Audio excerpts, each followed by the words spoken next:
All right. Hey, everybody. I want to introduce you guys to Dr. Susan Kane, who is in Los Angeles.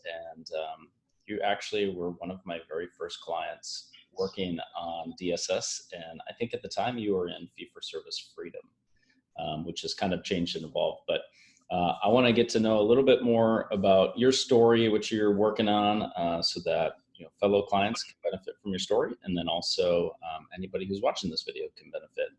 So just tell me a little bit more about you and your background.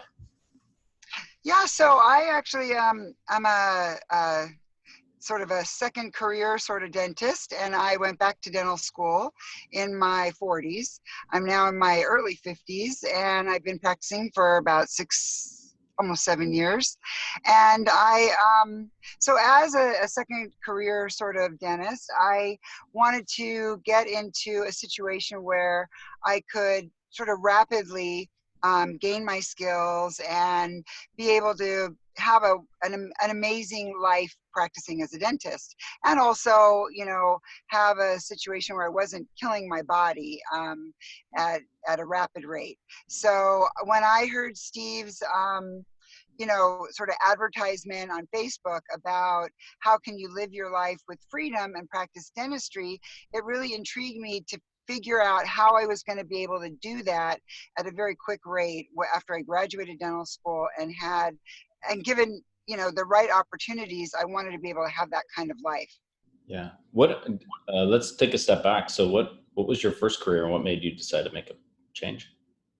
Oh yeah. So I got into mostly systems consulting. So it was more computer based, building, large systems computers. I worked for Arthur Andersen or Andersen Consulting, and then I quickly kind of got married, had kids, and I worked on some projects for my husband, who was an attorney at the time, and we, did some other consulting in legal industries. But eventually, when I had kids, I really didn't work. I was mostly a full-time mom, and I had 2 boys, and that took up a lot of my time. When I found myself divorced about 10 years later, I really felt I wasn't in the industry anymore, and I couldn't go back to that type of those consulting services. My skills had kind of been outmoded. So I went into working for an ophthalmologist friend of mine, and I was kind of selling, LASIK surgery and working for him. And I thought, well, this isn't really me. And when I sort of did some soul searching, my dad was a dentist, and I kind of bopped around doing some working for some different ophthalmologists. And when my father passed away, who was a dentist, I realized that really this was my calling, that I really want to be a dentist and carry on my father's legacy. And so when my kids were like in middle school, I thought to myself, boy, one day they're going to graduate and go on, and I'm going to be, having to fulfill my life. And I realized that I really wanted to be in healthcare, and I wanted to myself be the doctor and be the one influencing and helping people's lives. So I wanted to be the dentist. So that's what made me want to go back to school. What an amazing story. Yeah. So, and I have to say, I really love doing the dentistry, and I love connecting with patients, and I love being able to have the impact and the, being able to make a difference in people's lives. So to me, being on that forefront line of interacting with patients is my, my passion, and I love waking up and it calls me forth every day. So I want to be able to work every day with patients and have that one-on-one contact and be able to make them see, that they're getting healthier, that they're getting better, that they're feeling better about their lives. And to me, that's the fulfilling part of dentistry. It's interesting because you're an associate, you're looking right now, kind of, maybe, and just kind of seeing what's out there. If your owner is watching this video, like, hey, no, but I think you've actually been very open about that with your employers and stuff like that. So tell me, as an associate, like what is that like to kind of engage on a relationship level with your patients, and how have you used DSS in that capacity, being an associate? Yeah, so when I first went through the program, it really inspired me to speak to patients very differently. And it was a format for me to really have something simple yet really engaging at my fingertips, to look at myself too, to always learn. But what I did was I started recording myself, which was so valuable, and then look at myself and say, wow, wow, I thought I was doing it perfectly. So that was the first thing that really changed my life. And then looking at certain words that I was using and how effective I was at really getting that interpersonal relationship, because I just thought I could let my personality come out, but really I had to choose my words carefully. And I really, I kind of boiled a list down of words that I wanted to use to create emotion. And then I had to start coming up with my stories. And those few things, if I had to like really boil it down to how I changed my interaction with patients, my emotive words, my videotaping, and my stories really started to connect in a different way with my patients. So I started really being more, having a more effective way to talk with patients about their treatments. And of course, going on and having weekly discussions with other, dentists and and having the proper way of explaining the stories, and where we're going to get to, where we're going to see you 20, 30 years down the road, and then what that sounds like to patients when you watch it on a video, and how sometimes that sounds really bad, like, wow, I sound like the evil witch, if I'm saying it that way. And I got myself into trouble sometimes, and then how I could say it in a different way and it didn't come across right, and how I had to refine myself over the year. But what I found is that people were really buying into more treatments, better treatments, getting healthier. And I was really seeing a difference in my production. And and my gosh, I almost doubled my income that year. And that was just as an associate. So I looked at my taxes because I file late. So that's, I was saying to Steve, I file late, so I really don't file till like October.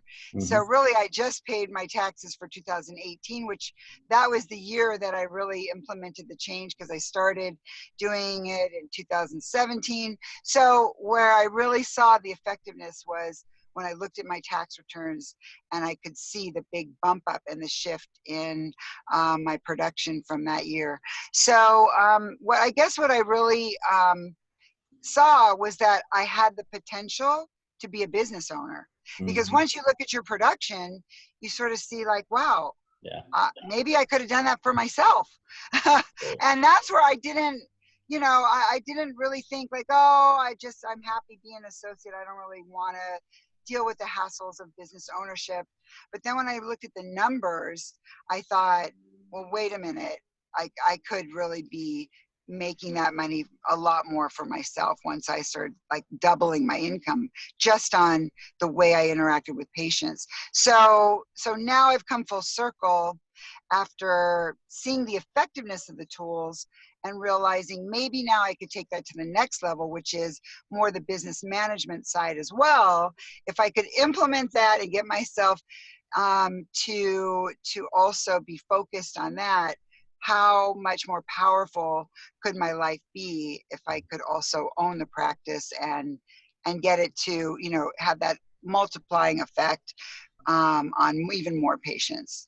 That's awesome. So you're working as an associate, you're going through the material, and this is a question I get asked all the time, like, is this only for practice owners? And I say, no, it's geared for practice owners because the principles are the same. You started video recording yourself. You really worked on your stories and how you're connecting with your patients with emotion.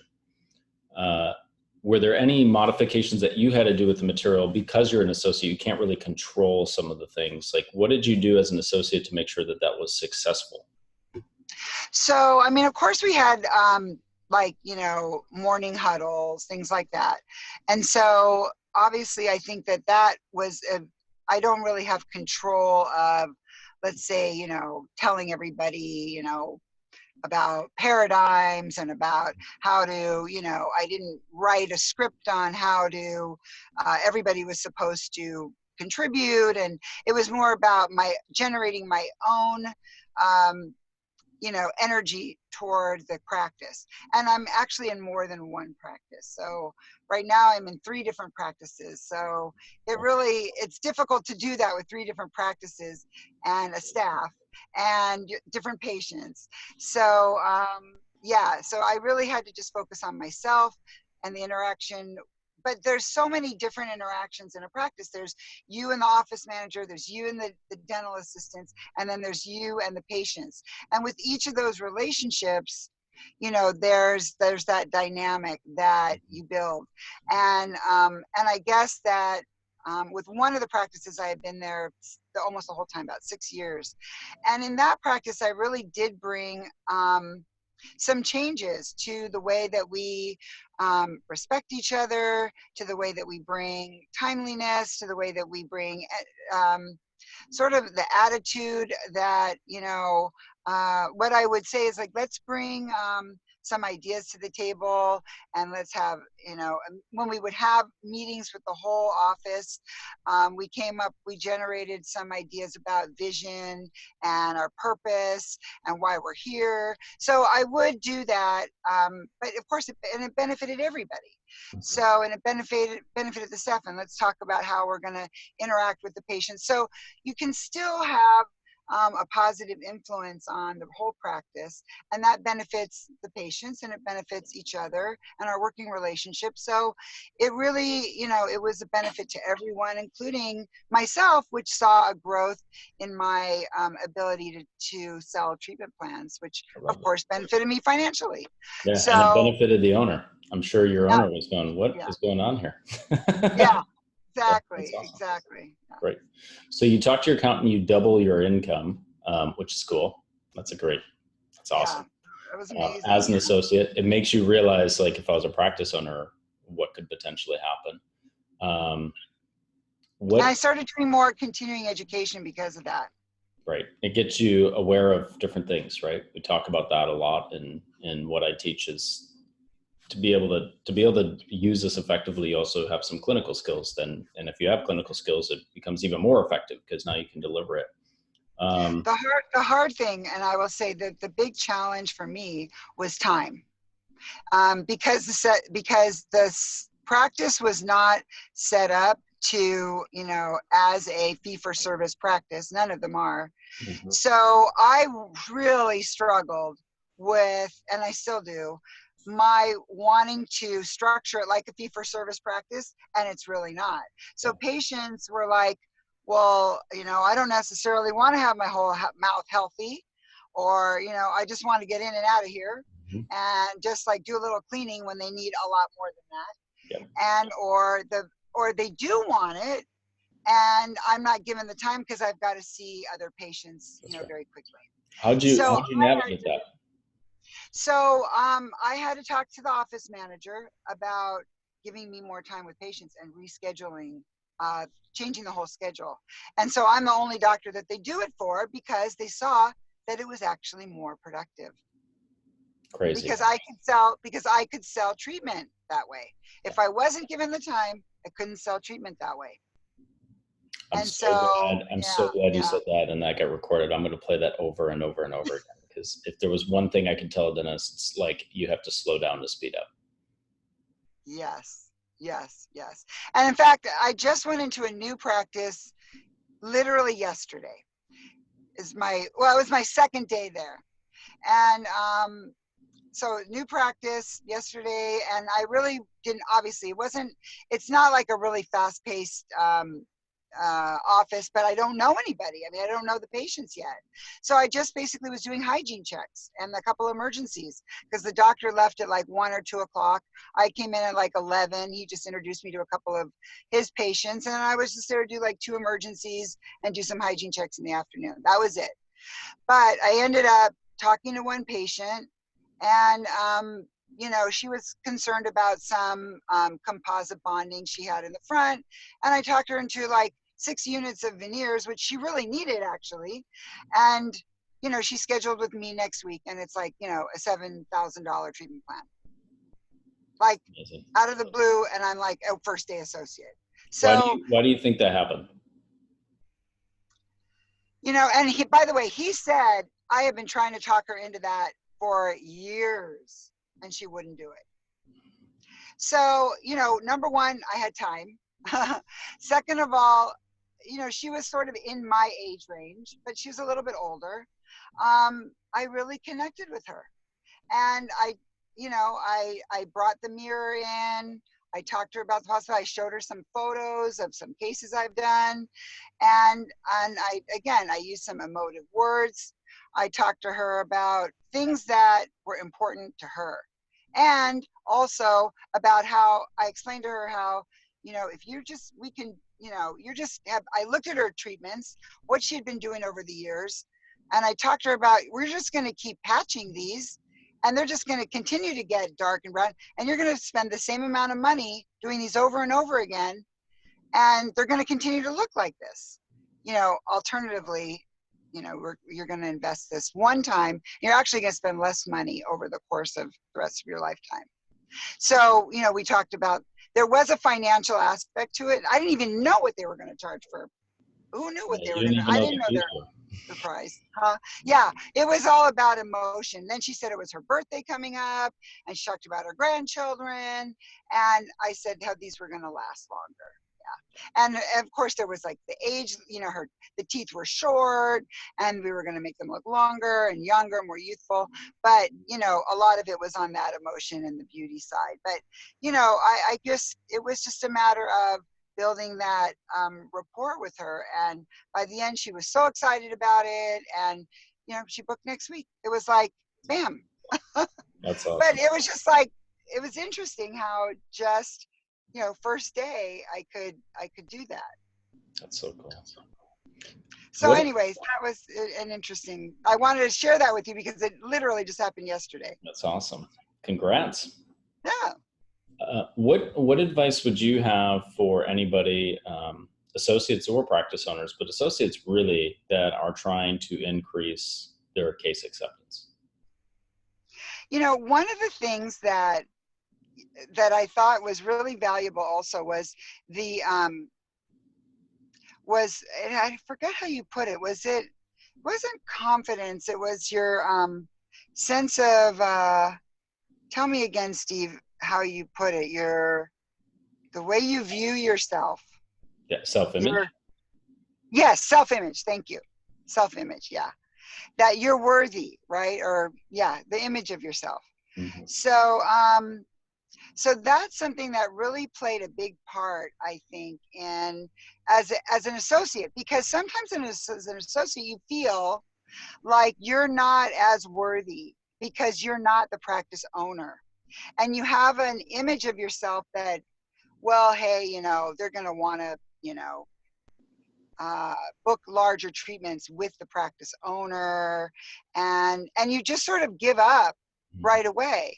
And if you go in there feeling like this is my practice in a way, and your relationship with the patient is this is your domain, and you feel more empowered, I think it all kind of stems from there. Like, this is my place. This is my work. This is it starts with that self-image right in that room, that interaction.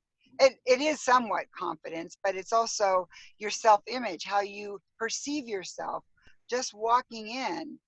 I think it's hard to do as an associate, is what I'm trying to say. When you own a practice, you already feel that way. But you just don't feel that way as an associate sometimes. You feel like lesser.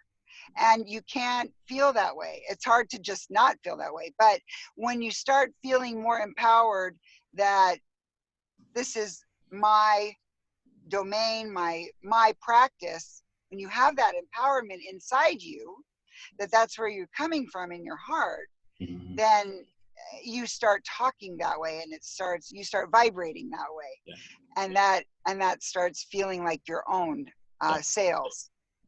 Yeah. Even practice owners, the owners themselves can struggle with that feeling of Oh, really? Okay. lesser and not being worthy of their fees that they're charging. And, I had a lot of clients that are trying to go more fee for service, but they live in both worlds of this insurance based and not insurance based, and who's going to value this, and who's going to say yes, and how am I going to do this without losing patients? And a lot of it comes down to the image of the dentist, the self-image they have of how confident and competent are they at being able to basically exude this level of vibration, as you called it, that, this is me, this is who I am, this is me as a dentist, this is what I stand for, and you will start to attract patients that value the same things that you do. Yes. Okay. So this is what I did to improve my self-image and create my That's the own next question I was identity. going to ask you, so that's good. Okay. So this is what I did. I decided to kind of, in a way, brand myself so that I felt I had my own identity or self-image, no matter where I went, no matter what practice I went into. So one of the things that's very important to me is yoga and meditation, and also like breathing.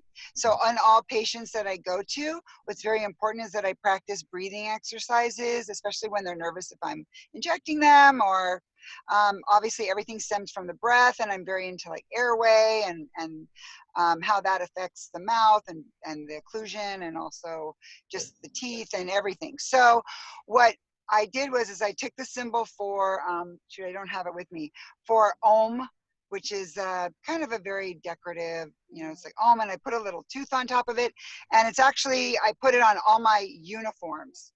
Okay. So every day I wear a big symbol, my brand, which is basically a picture of an Om symbol with a little tooth on top of it. And it has my name. And that's what I wear every day. And so a lot of times I'll just talk to people about that and why it's important to me and how it applies to dentistry and how the breath is so important, and how everything, why we see a lot of diseases in the mouth that are like sort of oral and systemic health. And it really kind of connects to the patient because it shows that I'm looking at everything throughout their whole body, not just their teeth.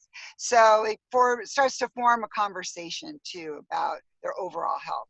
Anyway, so it brands me as an individual, not the practice, not as a dentist, but who I am at the core. Yeah. And so that is something that I take with me no matter where I go. Yeah. That's so great. I'm glad you never shared that with me before. That's really cool. Oh, I thought I did. Yeah. Yeah, no, and there's a lot of reasons that's very effective on different levels. One, it probably grounds you to your values and who you are as a person. So every time you see that, you reconnect with why you're doing what you're doing. Two, it gives the patient your story in a nutshell, and then when they see that, they can reconnect to your story while you're there. That's really cool. I like it. Any parting thoughts? Anything that you would recommend anybody that's watching this, whether they're in DSS or not, irregardless, like what are your parting thoughts for? So here, my parting thoughts is, really big changes, I think, coming in dentistry is this whole era in the way we see systemic health, and the whole way that we treat patients now from a perspective of airway. And so I think this is just so huge, and these changes are really significant because all of the institutes, the Dawson Institute, Pankey Institute, Spear, everything, they're all now changing their curriculum to look at everything from the perspective of airway. And when we look at all of these chronic diseases, they're really finding these commonalities. And as dentists, we are at the forefront of being able to diagnose so many of these problems. And so what I think is this is really the future of dentistry, we're the sort of leaders in being able to talk to patients about these more pervasive health issues. So given that, my gosh, we are in such an exciting time, and that we can contribute to people's health this way. And I mean, almost every person that I see now, I look at from these, you know, from, and when I do initial exams to ongoing treatments, I'm really talking to patients about their overall health, and they really like it and they get it, and they just see me in a different light. And I think that that's really where we're headed, and it's very exciting to me, and I'm so um, into it, and I want to figure out a way how to obviously make it financially valuable in the practice, but also you know, to treat it. It's spiritually uh, rewarding, right? yeah, yeah, exactly. Yeah. So that's my final thought, is we're, you know, how we're going in that direction, and we will, you know, we will really start seeing a lot more of that in the future. One final question then, because it kind of plays off of this, because we've talked about this before, and it's something that I really believe in for years, moving towards a more wellness-based model in dentistry. Yes, Have you found that Dental Sales Secrets has helped you kind of bridge that gap between disease and health, and how to explore that topic with patients? definitely. And I think that I kind of knew that it was there, but now I understand how that bridge, you know, it basically solidifies that bridge. So yes, I think that it really gave a format to it. And I think that yes, that's really where it helped me visualize it. Yeah. And And the yours, you know, structure. stories and the structure, exactly. The structure really was built off of Dental Sales Secrets and Fee for Service Freedom. All of that came from your Yeah. your format and all that. Yeah. Great. Yeah. Susan, thank you so much for the time. I wanted to get, it looks like you're in your car, you got like this halo of sun coming behind you. You're probably off to a yoga retreat or something, but no.